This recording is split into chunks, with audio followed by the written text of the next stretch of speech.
Scott Morgan here, Michigan Sports Radio. Joining me is Coach Pete VanKempen. Coach, welcome to the show again. Hey, Scott. I'm happy to be here. It's another great Thursday afternoon, and let's talk about last night's game Wednesday against Rockford. Get your thoughts. Just a great team win. Just really proud of the guys. You got probably the best player, one of the top 3 or 4 players on your team, all-conference player, in foul trouble the whole third, fourth quarter. You have Gabe, our big guy, foul trouble. It's 2 fouls early in the second quarter. And the guys that went in for them, Jackson Smokes had 9 points. Braden Myshak, 9 points in place of Porter. Porter had 10 himself, and I think he only played 16, 17 minutes maybe. And I think the depth of our team showed. We've been talking all year to the guys like, hey, some of you guys aren't starting, but I think I told the MLive guy there's at least 2 or 3 guys that would have started probably every year except this one on our team. And like the unselfishness of our kids was on display. Eli Spencer, only has 7 points. I think doesn't even really take a shot until the third quarter, maybe fourth quarter. He made his 3, and then he got a drive for a layup, and was just played off the ball, made them guard him, opened things up for some other guys, and just a great team win. I mean, Rockford's a really good basketball team. I think it was a challenge for us to see how good we could play defensively against a really, really, really high-level offensive squad. They scored at really good pace. Our stats had them for like 1.1 points per possession, which is kind of ridiculous in high school basketball. And I thought we won the game on defense, but our offense also, we didn't turn the ball over a lot. We had a little stretch in the fourth quarter, where they came back because we turned the ball over against their pressure. A little bit on Coach VanKempen here because we had a weird personnel grouping in the game and didn't really adjust quick enough to get our kids in the right spots. And then once we kind of settled in, we hung in. And talking with Brock Conkle, the other broadcaster from Michigan Sports Radio that covers Rockford, we talked about the 2-3 zone, and he was extremely surprised at that and how you guys play this 2-3 zone. He says it's not normal. What's your thoughts on that? That it's the pressure we put on a 2-3 zone on the offense. Yeah, I mean,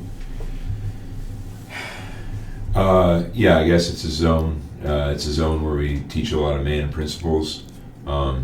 Any team that switches a lot is pretty much in a zone.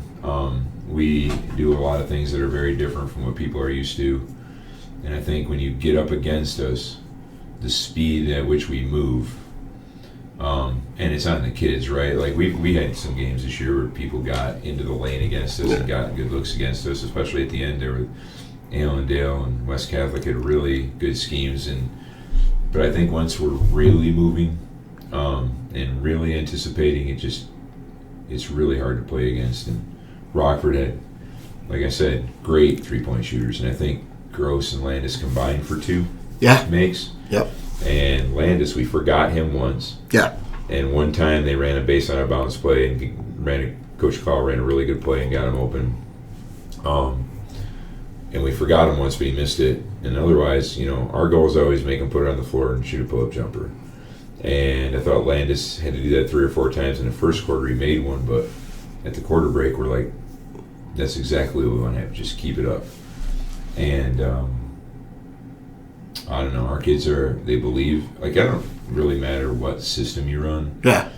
If you have good players who believe in what you're doing, it'll work. Yeah, the buy-in from the guys is just fantastic because you sit there and it doesn't matter who you put out there, Coach. It stays the same. Yeah, that's what's so what stays the interesting. Same is the intensity. Yeah, and like, I'll say Braden Myshak's name again. I'll say it 2,500 times because he gets rebounds. He's quick. He's not as tall as Porter. He's not as lanky as Porter, but he can bounce. And I mean, if you go back and watch the very last play of the game, he gets knocked down by the Irwin boy, and he's on the ground for like a half a second. He's on his back, and all of a sudden he's up, grabbing the ball on his feet, dribbling out of pressure. And just the speed at which he moved he's a great athlete, and just really excited for him. I gave him our Coopersville Hardware and Feed play of the game because of his 3-pointer was critical. Yeah. That was it. I mean, that gave the whole momentum, the whole attitude changed at that point, I think, on that shot. Yeah, I mean, it was obviously still a good game, close game, and they came down and had an in-and-out 3 by Gross. Open, they got him open, he made it in, he was in and out. So a little luck there. But yeah, I mean, obviously they took their first lead. It's not really looking good for the Broncos. We're struggling a little offensively, and then again, August Eli makes an unselfish play, skips it to Brooks. Brooks drives baseline, great pass to Braden, who they're kind of out of sorts because of, I don't remember if the ball got tipped or something. Yeah. And then, Braden's a great shooter, and he knows it, and he wasn't afraid of the moment. Bam. No, and that was one of the things we talked about on air was that he's not afraid of the moment. He enjoys taking that moment, and I think a lot of the guys on Coopersville aren't afraid to take those shots. So Coach Cloud texted me, and he just said one of the greatest compliments. I think one of the great compliments for us is he said, "You guys are just fearless. Like, you play without fear." And I think they do too, Rockford. Yeah. To be fair. Yeah. Like, I think that's what makes both our teams so fun to watch, is that kids are just flying around, laying it on the line, but that's true about our team. Sometimes it gets us in trouble. Sometimes we make plays that you're just like, come on. But I think over a long stretch of time, like the whole season, the fearlessness adds up, and when you get in a game like that, being fearless pays off. Yeah. So we get a great victory. Congratulations. Yeah. Now we get to play Northview. Yeah, we get to.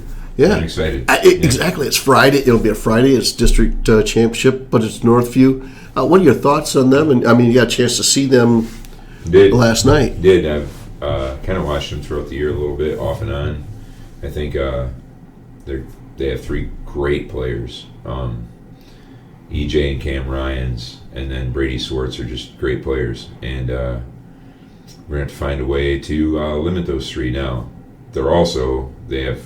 Everybody talks about those 3 for their offense, but the other 2 guys are really, really good defenders, and they're probably going to be one of the better defensive teams we played. We're going to have to find ways to get the ball to the rim on them without, we're going to have to limit our turnovers, find a way to jump stop and do the things we can, and be patient on offense.